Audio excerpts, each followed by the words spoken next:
Society. My name is April. It's, I'm very happy to be here with you today. This is my third time in Cambodia, and every time I look at the board, but I need to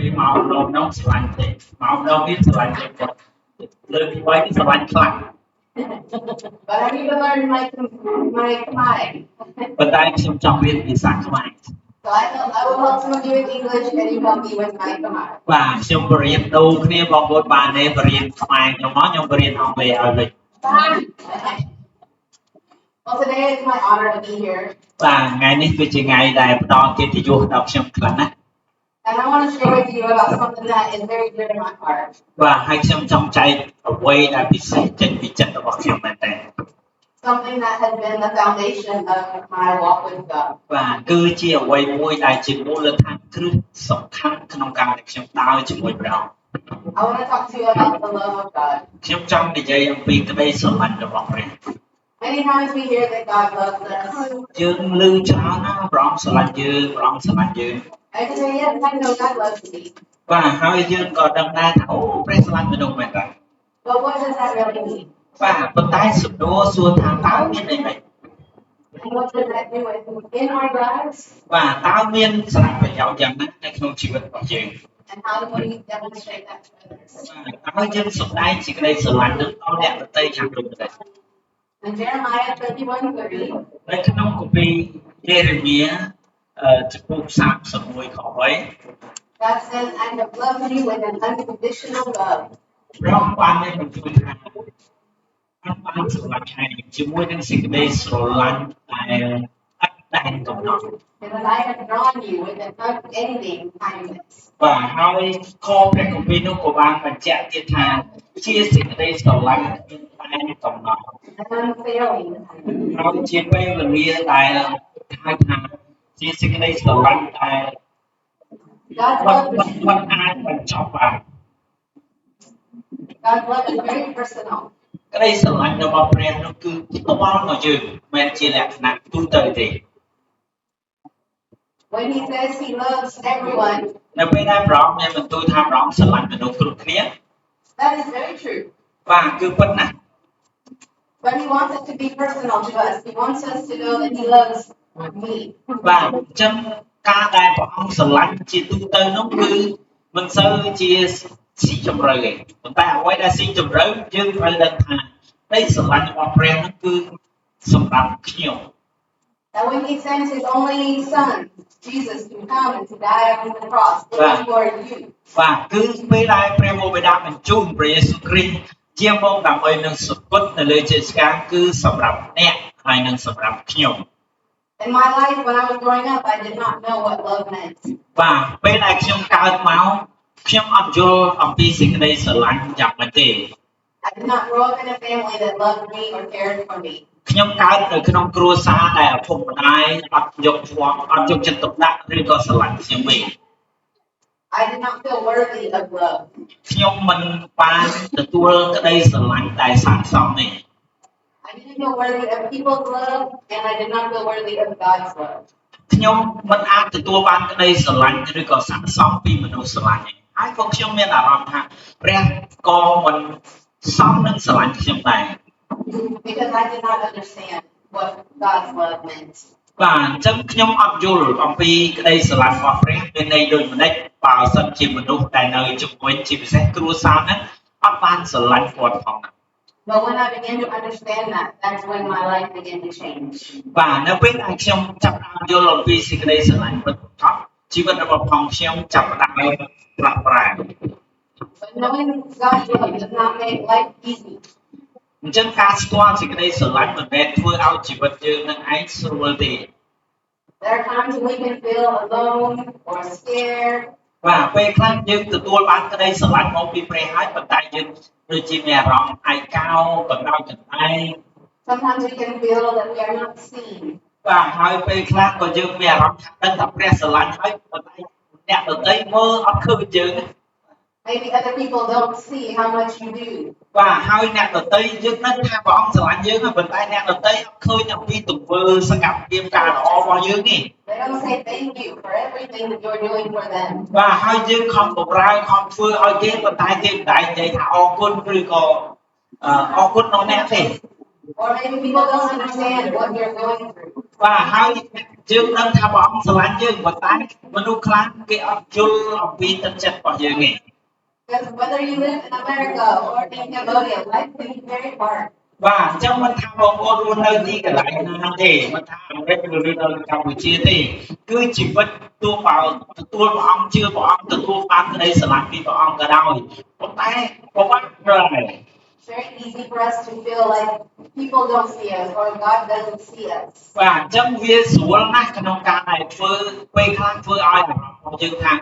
មនុស្សអត់ជួយចិត្តយើងអត់ស្រឡាញ់យើងអត់គ្រប់គ្រងយើងហើយជាព្រះអត់ស្រឡាញ់យើងឬក៏បោះបង់យើងដែរពេលខ្លះយើងគិតចឹង We feel like God doesn't know what we are going through. បាទហើយពេលខ្លះពេលយើងជួបទុកបញ្ហាទុកបំផាក់ចឹងទៅប្រហែលជាព្រះអង្គអត់នៅចិត្តយើងទីដែលបោះបង់យើងចោលហើយ But no matter how we feel, ប៉ុន្តែមិនថាបងប្អូនមានអារម្មណ៍បែបយ៉ាងម៉េចទៅតាមស្ថានភាពទេ the truth is that God sees you. ប៉ុន្តែសេចក្តីពិតនោះគឺថាព្រះអង្គជ្រាបហើយព្រះអង្គឃើញអំពីទុកបំផាក់របស់យើង Like Jeremiah says, He knows you. ដូចជានៅក្នុងព្រះគម្ពីរយេរេមៀនេះឯងគឺបានបញ្ជាក់ប្រាប់ថាព្រះអង្គស្គាល់អ្នក And He loves you with an unfailing love. ហើយព្រះអង្គស្រឡាញ់អ្នកជាមួយនឹងសេចក្តីស្រឡាញ់តនៅខាងទេអស់កលជានិច្ច And when we can say God knows us, we need to understand what that word know means. បាទអញ្ចឹងយើងត្រូវដឹងថាជួបព្រះអង្គស្គាល់អ្នកនឹងស្គាល់យ៉ាងម៉េចទៅ You can know people យើងអាចស្គាល់មនុស្ស in different ways. You can know people in different បា ways. ទយើងអាចស្គាល់មនុស្សតាមរបៀបផ្សេងៗគ្នា I am getting to know some of you. បាទខ្ញុំស្គាល់បងប្អូនខ្លះៗនៅទីនេះ I'm learning your name, បាទរៀនស្គាល់ពីឈ្មោះ even though it's very difficult. បាទទោះបីឈ្មោះខ្មែរនៅបាក់ហើយក៏ដោយ Learning the things that you like. បាទរៀនអំពីតើបងប្អូនចូលចិត្តអីគេដើម្បីស្គាល់បងប្អូន So I am starting to know some of you a little bit. បាទអញ្ចឹងខ្ញុំព្យាយាមដើម្បីព្យាយាមស្គាល់បងប្អូនបន្តិចបន្តួចបន្ថែមទៀត Maybe you have best friends or parents or a spouse. បាទប្រហែលជាបងប្អូនមានមិត្តសម្លាញ់បងប្អូនមានឪពុកម្ដាយឬបងប្អូនមានដៃគូដៃប្រពន្ធ People that know you very well. បាទមនុស្សតែស្គាល់យើងច្បាស់មែនទេ They know what you like, they know where you work, what you do during the day. បាទគឺគេស្គាល់ពីបងប្អូនថាបងប្អូននៅកន្លែងណាបងប្អូនមានការងារអ្វីគេហើយបងប្អូនធ្វើការអីខ្លះរាល់ថ្ងៃ You can share things with them, they know a lot about you. បាទយើងអាចចែករំលែកទៅធ្វើឲ្យគេនឹងស្គាល់អំពីយើងច្រើន But no matter how close you are to them, they cannot know you as well as God knows you. បាទទោះបើបងប្អូនចែករំលែកឲ្យមិត្តភក្តិឬក៏ដៃគូឬក៏អ្នកណាស្គាល់ពីបងប្អូនយ៉ាងណាក៏ដោយប៉ុន្តែមិនអាចប្រៀបផ្ទឹមជាមួយនឹងការដែលព្រះអង្គស្គាល់បងប្អូនម្នាក់ៗទេ God knows every part of who you are. បាទគឺព្រះអង្គជ្រាបឬក៏ស្គាល់ទាំងស្រុងមិនអាចអត្តបាត់គ្រប់ផ្នែកនៅក្នុងជីវិតរបស់យើង He knows the things that nobody else can ever know. បាទគឺព្រះអង្គជ្រាបគ្មានអ្នកណាម្នាក់អាចដឹងដូចជាព្រះអង្គដឹងទេ Psalms 139 នៅក្នុងទំនុកអង្ការ says, Lord, you have 39ទៅទីទំនុកអង្ការទៅទី39បាទបណ្ដាវេន It says, Lord, you have searched me. បានសំដែងថាព្រះអង្គម្ចាស់ព្រះអង្គបានស្វែងរកទូបង្គំ And you know me. ហើយព្រះអង្គស្គាល់ទូបង្គំ You know me when I sit down. ព្រះអង្គជ្រាបនៅពេលដែលទូបង្គំអង្គុយចុះ You know me when I stand up. ហើយព្រះអង្គជ្រាបនៅពេលដែលទូបង្គំឈរឡើង You know the thoughts that I think before I speak. ព្រះអង្គជ្រាបពីគំនិតមុនដែលទូបង្គំនិយាយចេញទៀត You are familiar with all my ways. គឺព្រះអង្គជ្រាបអស់ទាំងផ្លូវច្រករបស់យើងខ្ញុំ He knows us in a way that nobody else can know us. នេះហើយបញ្ជាក់ថាព្រះអង្គស្គាល់យើង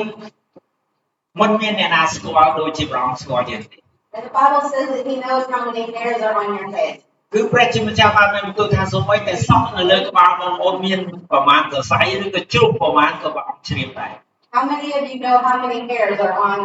the people in your life? បាទ តើបងប្អូនដឹងទេថានៅលើក្បាលរបស់បងប្អូនមានសក់បានសរសៃ Do you know how many hairs are on your wife's head? បាទគាត់សួរខ្ញុំថាតើខ្ញុំដឹងសក់ប្រពន្ធរបស់ខ្ញុំមានប្រមាណទេខ្ញុំអត់ដឹងទេ Do you know? I know when I okay how much I get How many hairs does she have? ចេះលេខបាទគាត់ថាតើខ្ញុំស្គាល់សក់ចំនួនសក់ប្រពន្ធខ្ញុំប្រមាណខ្ញុំថាអត់ដឹងទេ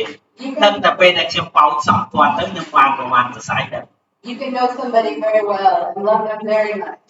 ដូច្នេះយើងអាចនឹងស្គាល់អ្នកណាមនុស្សម្នាក់ច្បាស់លាស់ហើយយើងស្រឡាញ់ពួកគេខ្លាំង But it doesn't compare to how well God knows you. ប៉ុន្តែមិនអាចប្រៀបផ្ទឹមជាមួយនឹងអ្វីដែលព្រះបានស្គាល់បងប្អូនគ្មានកំបាំងទេ In Genesis 16, នៅក្នុងកាពីរកបាត់ជំពូក16 there's a woman named Hagar. បាទមានស្ត្រីម្នាក់ឈ្មោះហាកា She was alone. បាទគាត់នៅម្នាក់ឯង She was afraid, បាទគាត់មានការភ័យខ្លាច and she had nobody to help her. បាទអត់មានអ្នកណាជួយគាត់ទេ She had been pushed away and left to wander by herself. បាទគឺត្រូវគេបោះបង់ហើយគាត់ដើរឆ្ងាយពីគេ She had no home, ក៏អត់មានផ្ទះទេ no future, អត់មានអនាគតទេ and no one to care for her. ហើយគ្មានអ្នកណាខ្វល់ពីគាត់ទេទៅណាទៅទៅ But God saw her, ប៉ុន្តែព្រះអង្គជ្រាបគាត់ហើយស្គាល់គាត់ and He spoke to her, ហើយព្រះអង្គមានបន្ទូលទៅនាងហាកា and He gave her hope and a future. ហើយព្រះអង្គបានប្រទានសេចក្តីសង្ឃឹមនិងអនាគតសម្រាប់នាងហាកា And she says, "You are the God that sees me." ហើយនាងហាកាបាននិយាយថាព្រះអង្គមួយគត់តែជាអ្នកដែលស្គាល់អនាគត He is the God that sees you. ហើយនេះក៏ដូចគ្នាដែរព្រះអង្គគឺជាព្រះដែលទតមើលស្គាល់អំពីបងប្អូនដែរ And the God that knows you. ហើយព្រះអង្គនៅឯងស្គាល់យើងច្បាស់ Hagar felt forgotten. បាទហើយហាកាគឺភ្លេចអស់អំពីការបំភ្លេចរបស់អង្គគេ But God had not forgotten about her. បាទប៉ុន្តែព្រះជាម្ចាស់មិនបានបោះបង់ឬក៏បំភ្លេចនាងចោល He knew her struggles, ព្រះអង្គជ្រាបអំពីការទុកលំបាករបស់នាងហាកា but He did not leave her ប៉ុន្តែព្រះអង្គមិនចាត់ចោលរបស់ហាកាទេ because He loved her ដោយសារតែព្រះអង្គស្រឡាញ់ហាកា like He loves you. បាទគឺដូចជាព្រះអង្គស្រឡាញ់លោកអ្នកផងដែរ And His love is unconditional. ហើយសេចក្តីស្រឡាញ់របស់ព្រះអង្គសម្រាប់លោកអ្នកគឺថិតទេអង្ការជានិច្ច Sometimes we can think that you have to earn God's love, ពេលខ្លះយើងគិតថាដើម្បីឲ្យព្រះស្រឡាញ់តើធ្វើអីមួយឲ្យព្រះស្រឡាញ់ or that we have to do something to meet God. បាទគឺប្រហែលជាបងប្អូនខ្លះថាអូតើតែស្គាល់ព្រះខំប្រឹងបម្រើឬក៏ធ្វើអីដើម្បីឲ្យព្រះអ្នកឯងស្រឡាញ់យើងជាងមុន We have to be a good Christian. អូយើងត្រូវធ្វើជាគ្រីស្ទានល្អ We have to go to church all the អូ time. ទៅវិហារកុំឲ្យ And ផ្លេច it is good to go to church. បាទអូទៅវិហារមិនអាក្រក់អីបងប្អូនល្អ But that is not why God loves you. បាទប៉ុន្តែកុំឲ្យគិតថាយើងទៅវិហារធ្វើឲ្យព្រះស្រឡាញ់យើងជាងមុនកុំឲ្យគិតចឹង It doesn't matter what you do បាទមិនថាបងប្អូនធ្វើអ្វីទេ or what you don't do. ឬក៏បងប្អូនមិនបានធ្វើអ្វីនេះទេ God will always love you. គឺព្រះអង្គស្រឡាញ់យើងគ្រប់ពេលថិតទេ Romans 8 says that nothing can separate us from នៅ His love. នៅក្នុងកាពីរ៉ូមចំពោះ8បានប្រាប់ថាគ្មានអ្វីអាចពង្រាត់យើងចេញពីសេចក្តីស្រឡាញ់របស់ព្រះបានឡើយ And so we have to stop trying to earn His love. ដូច្នេះយើងព្យាយាមឈប់ទៅបងប្អូនឈប់ថាអូយើងធ្វើមិនឲ្យព្រះអង្គស្រឡាញ់យើងជាងមុនស្គាល់ព្រះអង្គ But we need to start living with an understanding of how much God loves us. ប៉ុន្តែចេះវិញអត់ហត់បងប្អូនជាមនុស្សយ៉ាងម៉េចក៏ដោយគឺព្រះស្រឡាញ់ព្រះអង្គជ្រាបបងប្អូនទោះជាបងប្អូនជាមនុស្សយ៉ាងម៉េចក៏ដោយ Because yes, God loves us, but He wants that love to change us. បាទពីព្រោះបើយើងយល់ពីសេចក្តីស្រឡាញ់នេះសេចក្តីស្រឡាញ់ដែលព្រះមានឲ្យយើងបែបហ្នឹងនឹងធ្វើឲ្យយើងមានទំនុកចិត្តហើយផ្លាស់ប្ដូរជីវិតយើង Well, when I was young, people said, "You will never do anything good with your life." បាទពេលដែលខ្ញុំនៅទូចមនុស្សជាច្រើនថាគឺមនុស្សបានការឬបានប្រយោជន៍ឯងនឹងគ្មានធ្វើអីល្អសម្រាប់ជីវិតខ្លួនឯងទេ I was very shy. ហើយខ្ញុំជាមនុស្សអៀនព្រៀន I I didn't want to go anywhere. ហើយនៅតែក្នុងផ្ទះអត់ហ៊ានជួបមុខគេ I didn't think I was a good student. ហើយខ្ញុំមិនដែលគិតថាខ្លួនឯងនឹងជាសិស្សរៀនប្រកែកឆ្លាតអីទេ I wasn't good at playing sports. បាទលេងកីឡានឹងក៏មិនដែលឈ្នះគេដែរ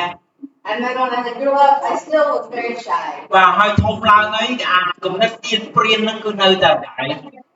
I didn't feel like I was good enough. ហើយនៅតែមានអារម្មណ៍ថាខ្ញុំនៅតែមនុស្សមិនល្អនឹងឯង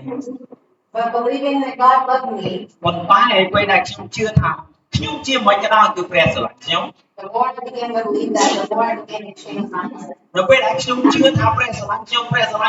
នខ្វល់ពេលអ្នកណាថាមកទេពេលនោះហើយដែលជីវិតរបស់ខ្ញុំទទួលបានការ And that understanding gives me boldness. បាទហើយមួយទៀតពេលដែលខ្ញុំដឹងថាព្រះអង្គស្រឡាញ់ខ្ញុំគឺធ្វើឲ្យខ្ញុំក្លាហាន It gives me courage to do things for God. ឲ្យខ្ញុំមានសេចក្តីក្លាហានក្នុងការធ្វើអីមួយសម្រាប់បម្រើព្រះ When God met people in the Bible, things changed. បាទអញ្ចឹងបងប្អូនដឹងទេនៅពេលដែលព្រះអង្គជួបអ្នកណាមួយគឺជីវិតរបស់អ្នកនោះនឹងមានការផ្លាស់ប្រែ When Jesus met people, lives were changed. បាទនៅពេលដែលព្រះយេស៊ូវជួបអ្នកណាក៏ដោយមនុស្សខ្លងហើយមនុស្សគាត់មនុស្សធន់ហើយមនុស្សខូចក៏ដោយជីវិតរបស់គេត្រូវតែផ្លាស់ប្ដូរ People were healed. បាទមនុស្សដែលឈឺពេលដែលជួបព្រះអង្គគេជា The broken were made whole. បាទហើយអ្នកដែលខ្ទេចខ្ទាំរួមចិត្តគេនឹងបានផ្សះផ្សា Lives were changed everywhere he went. បាទព្រះអង្គទៅកន្លែងណាជួបអ្នកណាជីវិតនោះកន្លែងនោះនឹងមានការផ្លាស់ប្ដូរ His love is meant to change us and to change others. បាទគឺជីវិតរបស់ព្រះអង្គជួបយើងផ្លាស់ប្ដូរយើងជួបអ្នកដទៃមនុស្សណាគឺជីវិតគេទទួលការផ្លាស់ប្ដូរ Their love should bring others to a place of understanding him or wanting to know him. ដូច្នេះពេលដែលយើងយល់អំពីសេចក្តីស្រឡាញ់នេះគឺនាំឲ្យអ្នកដទៃនឹងស្គាល់អំពីព្រះអង្គហើយគេនឹងទទួលការបានការផ្លាស់ប្ដូរ And he gave us the commandment that we should love others. ហើយព្រះអង្គបានបង្គាប់ដល់យើងទាំងអស់គ្នាថាអ្នកបានទទួលក្តីស្រឡាញ់ពីព្រះហើយអញ្ចឹងទៅស្រឡាញ់អ្នកដទៃដែរ And the way God has loved us, we are to love others. ដូច្នេះរបៀបដែលព្រះស្រឡាញ់យើងរបៀបណាយើងស្រឡាញ់អ្នកដទៃគឺរបៀបដូចគ្នាដែរ It's a commandment. បាទវាជាសេចក្តីបង្គាប់វាជាបញ្ញត្តិ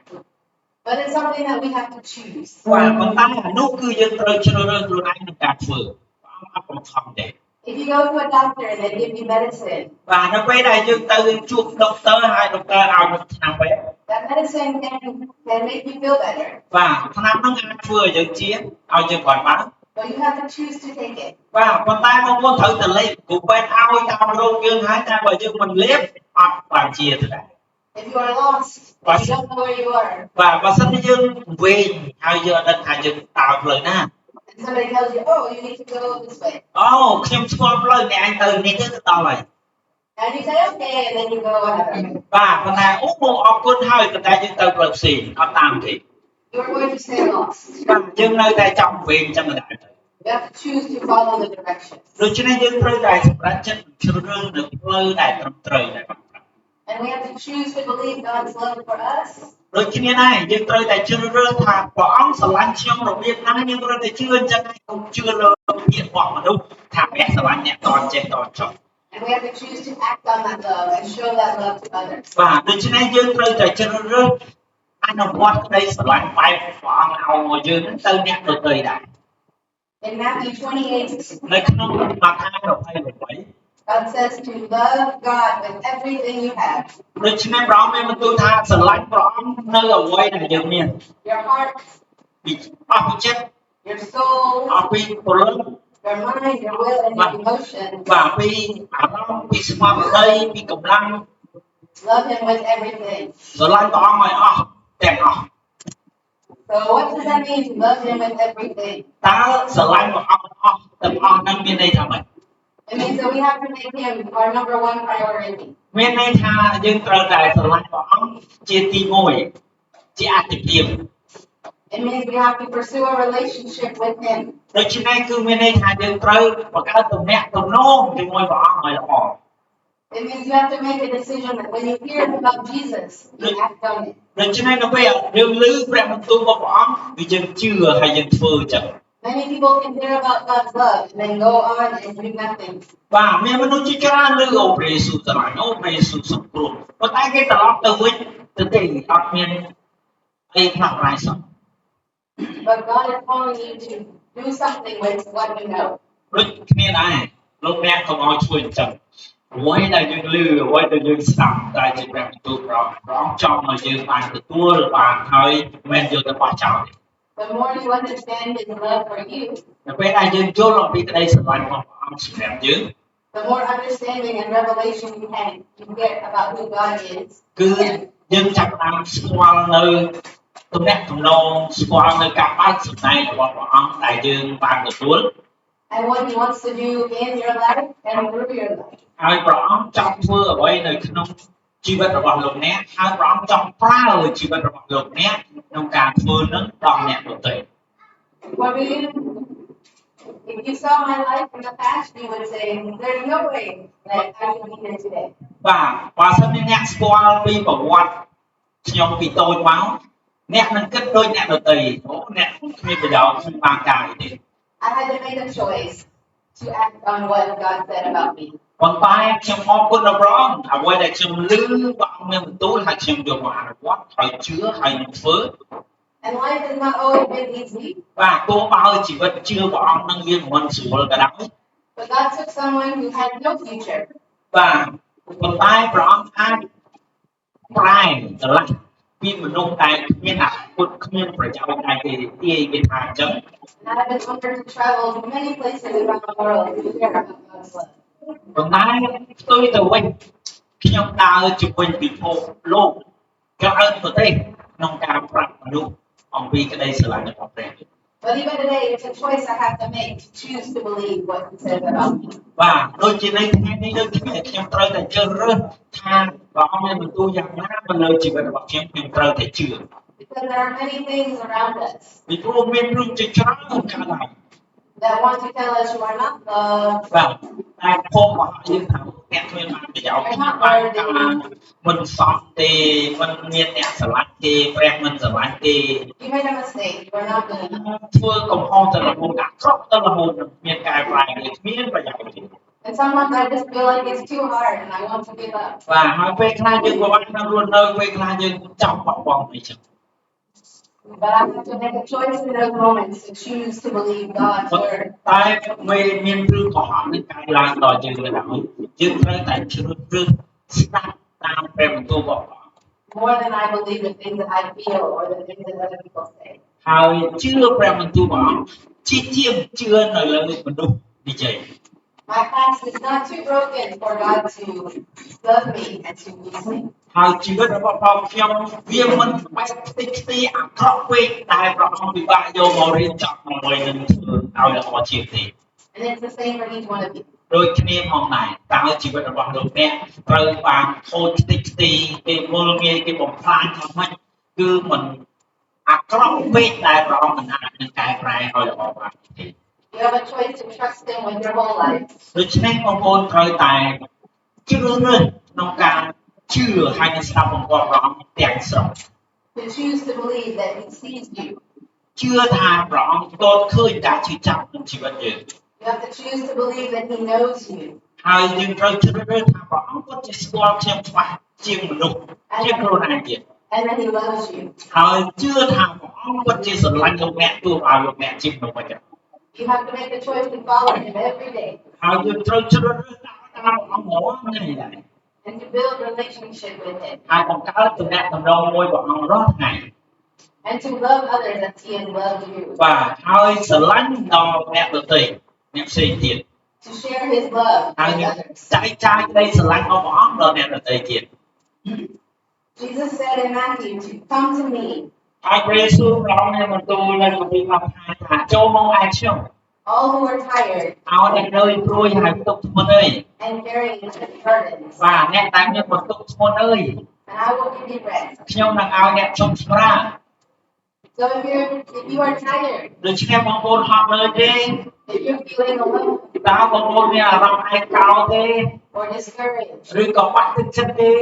or maybe you feel like things are too hard, ហើយបងប្អូនថាអូជីវិតរស់នៅគោតាំងតាំងវេទនាយ៉ាងនេះ or maybe you don't feel like you are worthy. ហើយបងប្អូនមានអារម្មណ៍ថាដូចជាមិនស័ក្តិសម The choice today is to believe God ដូច្នេះជំរឿនរបស់លោកអ្នកគឺត្រូវតែជឿនៅលើព្រះបន្ទូលពិតរបស់ព្រះអង្គកុំជឿនៅលើសេចក្តីកុហក Choose what he said about you. ហើយជឿនៅលើអ្វីដែលព្រះអង្គបានបន្ទូលឲ្យជាព្រះ Come to him វិលមកឯព្រះអង្គ and to follow him. ហើយដើរតាមព្រះអង្គអេមែនបងប្អូន Amen. បាទថាអមែននេះគឺលោកស្ងាត់អស់អេមែន Amen. អូខេគាត់ថាអមែនជុំមកនិយាយអូខេឥឡូវបញ្ចប់ការលើកទឹកចិត្តនៃការចែកចាយរបស់បងគាត់ហើយចឹងបងប្អូនដឹងថាមានម្នាក់ស្គាល់បងប្អូនជាងបងប្អូនស្គាល់ខ្លួនឯងហើយនឹងអ្នកដទៃស្គាល់បងប្អូនទេតែហ្នឹងណាបាទអញ្ចឹងខ្លួនយើងពេលខ្លះតែយើងអត់ស្គាល់ពីខ្លួនយើងផងហើយអ្នកដទៃអ្នកជាទីស្រឡាញ់របស់យើងក៏មិនយល់ក៏មិនជ្រាបពីអ្វីដែលយើងឆ្លងកាត់នឹងការជឿចាប់ទុករបស់ដែរប៉ុន្តែព្រះរបស់លោកអ្នកស្គាល់ទាំងស្រុង 100% ព្រះគម្ពីរហេព្រើរថាអ្វីទាំងអស់បងប្អូនមាននេះមិនថាទីគំនិតទីកំបាំងគឺព្រះអង្គថានៅជាអក្សរាមានន័យថានៅជាចំហអញ្ចឹងបងប្អូនព្រះស្គាល់ហើយនឹងជ្រាបអំពីលោកអ្នកជាងអ្នកណាទាំងអស់អញ្ចឹងបាច់ទៅរកជោគជតារិស័យរកទៅអ្នកទោះទីគ្រូមុនអាគុំដាក់ផ្សាយថាផ្សាយយន់អូទីបងប្អូនឆ្នាំនេះរស់ស៊ីបានឆ្នាំនោះរស់ស៊ីមិនបានអីមែនបងប្អូនកុំជឿការកុហកបាទនោះគឺជារឿងបោកប្រាស់បងប្អូនតែប៉ុណ្ណោះគឺព្រះតែមួយគត់តែស្គាល់យើងបាត់ទូទាយនេះតែខ្លួនយើងមិនស្គាល់ខ្លួនយើងផងទៅមកទូទាយអ្នកផ្សេងទៀតចេះតែថាទេចឹងឯងបងប្អូនណាឈប់ជឿនៅជំនឿអីទេបោះបញ្ឆោតទី2ព្រះអង្គស្រឡាញ់បងប្អូនទោះជាបងប្អូនជាអ្នកណាក៏ដោយមានន័យថាបងប្អូនល្អបងអាក្រក់បងប្អូនទៀងសខ្មៅព្រះអង្គស្រឡាញ់យើងគឺជាយើងអេមែនបងប្អូនព្រះអង្គស្រឡាញ់លោកអ្នកជាលោកអ្នកមិនចាំបាច់ព្រីថានមិនចាំបាច់ម៉ាស់បើចាំបាច់ម៉ាស់ដើម្បីថាយើងធ្វើជាអ្នកនេះជាអ្នកនោះគាប់ចិត្តចេះគាប់ចិត្តជួខំប្រឹងសម្ដែងហត់នឿយទេបងប្អូនខំប្រឹងគាប់ចិត្តគេហត់អត់អត់ហត់ទេគាត់ចិត្តមនុស្សហត់មកហើយធ្វើមិនគុំមិនត្រូវដែរព្រោះមនុស្សមានចិត្ត8លានអ្នក8កោតអ្នកសន្ទុះ8កោតអ្នកបាទ8000លានអ្នកតើបងប្អូនគាត់គេបានទេបាទហត់ណាស់បងប្អូនអើយអ្វីដែលព្រះអង្គមានបន្ទូលអ្វីដែលព្រះអង្គប្រាប់ពីក្នុងព្រះបន្ទូលរបស់ព្រះអង្គនេះជឿហើយអត់ហត់ទេអេមែនបងប្អូនបាទអញ្ចឹងអានេះយើងចង់អរគុណដល់ព្រះអង្គសម្រាប់ការលើកទឹកចិត្តហើយក៏ដូចជាទីបន្ទាល់របស់April ពីព្រោះគាត់បាទដូចជាបងប្អូនស្ដាប់ប្រវត្តិទៅគឺជាអ្នកដែលជិះចាប់វាយបាក់បោះបង់បាទមិនល្អប៉ុន្តែព្រះអាចលើកទឹកចិត្តបង្រៀនគាត់ឲ្យខ្លាចទៅជាអ្នកលើកទឹកចិត្តដល់អ្នកដែលល្អអ្នកដែលមានតម្លៃអត់តម្លៃគ្រួសារស្រឡាញ់មិនស្រឡាញ់អីមិនបានគាត់ដើរគាត់ថាច្រើនទាំងហ្នឹងលើកពិភពលោកសម្រាប់នឹងលើកទឹកចិត្តដល់បងប្អូនអូនស្គាល់លោកនេះគេស្គាល់លោកនេះអត់តែមានជើងមានដៃនោះបាទគាត់គឺជាម្នាក់ដែលស្គាល់អត្តសញ្ញាណថាព្រះស្រឡាញ់ដល់គាត់មែនទេមែនបងប្អូនហើយចុះទៅប្រងបងប្អូនទាំងគ្នាតាមទៅចាច់បោកគេកាត់ទៀតបើនេះឈប់ចាច់បោកគេហើយណាព្រឺឈប់ចាច់បោកគេហើយណាមែនអត់ចុះយើងតើនៅតែចាច់បោកគេទៀតឬអត់អេមែនតាសូមអរគុណដល់ព្រះសូមប៉ុណ្ណឹងចាស់សូមព្រះអង្គទៀតពោហើយសូមឲ្យព្រះបន្ទូលព្រះអង្គនៅថ្ងៃនេះបានលើកទឹកចិត្តឲ្យបងប្អូនជឿតាមព្រះបន្ទូលព្រះអង្គអរគុណជាមកពីសិង្ហបុរីអរគុណបានមកចូលរួមអរគុណបងប្អូនគ្រប់ចំនួនទាំងអស់គ្នាក្មេងចាស់ប្រុសស្រីដែលបានមកព្រះវិហារនៅថ្ងៃដែល